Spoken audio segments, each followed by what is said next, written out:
Let me now address my friends in Myanmar, and particularly the situation in the Rakhine State. This is a matter of grave concern. The crisis is a complex, deep-rooted, intercommunal conflict which has its roots over centuries. More recently, we have read harrowing accounts of brutal and shocking atrocities. We have to condemn all human rights violations, the threats, the loss of life, and the violence inflicted on defenseless people. We expect the Independent Commission of Inquiry, established by the government of Myanmar, to carry out impartial investigations and to hold those responsible fully accountable.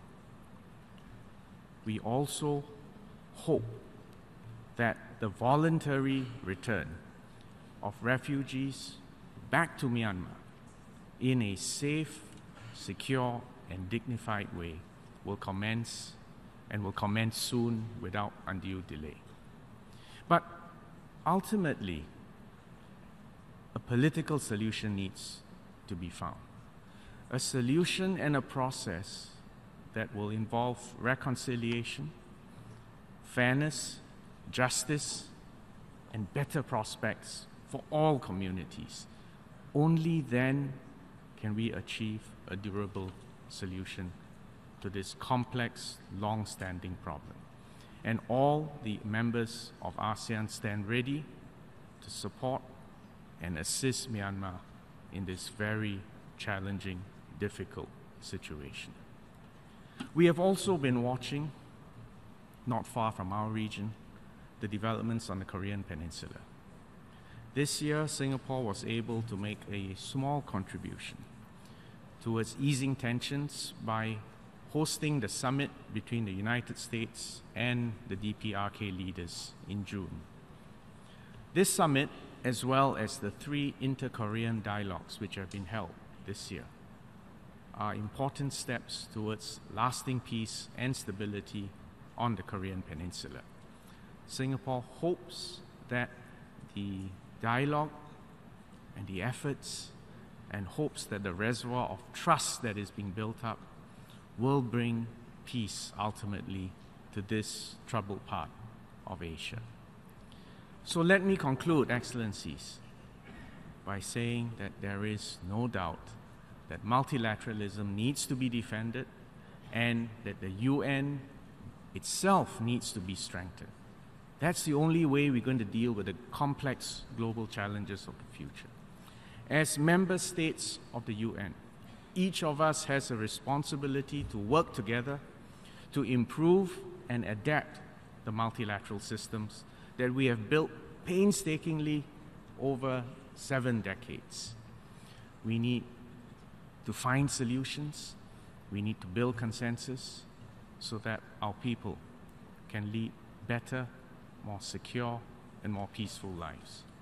And ultimately, a rules-based multilateral system is absolutely indispensable to secure peace and prosperity for people at home on this one planet that we call Earth.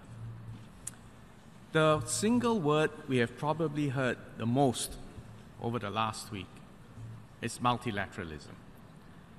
Multilateralism is at a crossroads, and in fact, is facing a significant threat. In recent years, we have witnessed a crisis of confidence in the concept of multilateralism and its institutions. Whether in trade, security, dispute resolution, questions have arisen about whether the multilateral system can continue to deliver effective solutions to all the multitude of problems that we face as a world. I stand here as a representative of a tiny, open, trade-dependent city-state. And Singapore has witnessed this retreat from multilateralism with grave concern And that's why today I want to raise my voice in defense of multilateralism. There is perhaps no better forum for me to do so than at the UN, the ultimate bastion of multilateralism. It is actually easy to understand why there is a resurgence of isolationists, protectionists, and even xenophobic sentiments in the political arena all over the world. We live in uncertain, volatile, disruptive times. The digital revolution is increasingly disrupting the way we live, work, play, communicate, organize, mobilize our societies. Non-state actors and transboundary threats, terrorism, pandemics, climate change remain a clear and present danger. And frontier issues like artificial intelligence and cybercrime have leapt from the pages of science fiction into our daily lives. And our social cohesion is breaking down. And all too often, we operate in isolated social and political bubbles. At the same time, the international order as we know it is being disrupted. Since 1945, many countries and regions have benefited from the open and global system. A world order that was substantially underwritten by a single power, the United States of America. But today we are transitioning into a multipolar world where other powers are quite rightly beginning to assume a greater role in multiple spheres. And this is a transition that needs to be managed carefully, delicately. I'm not saying that multilateralism is perfect. In fact, we recognize that it hasn't always fulfilled all its promises, and quite frankly, sometimes it has been oversold as a panacea. The question then is, how do we make multilateralism work in this rapidly shifting geostrategic context?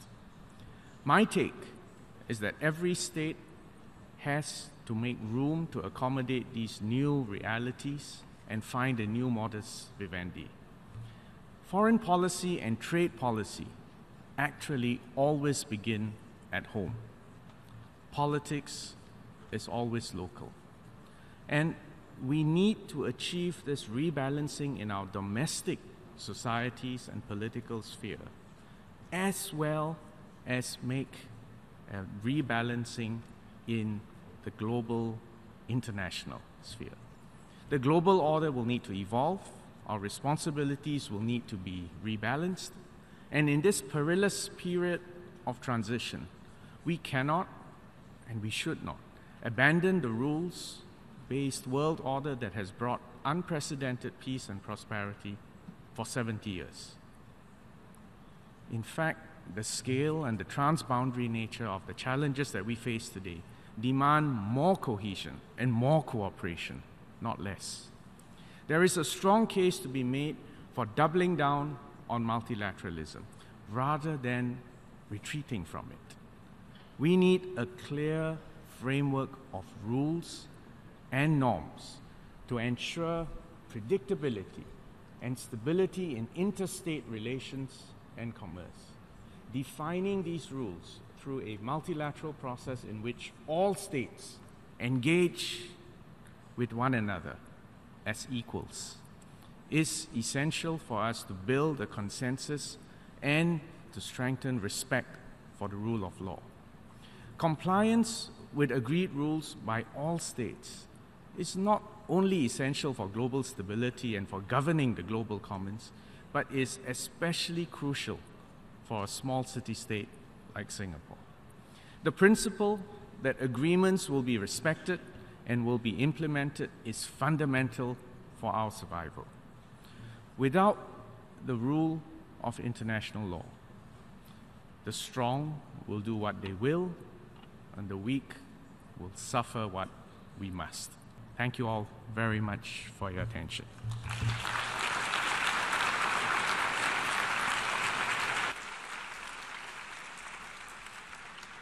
Je remercie.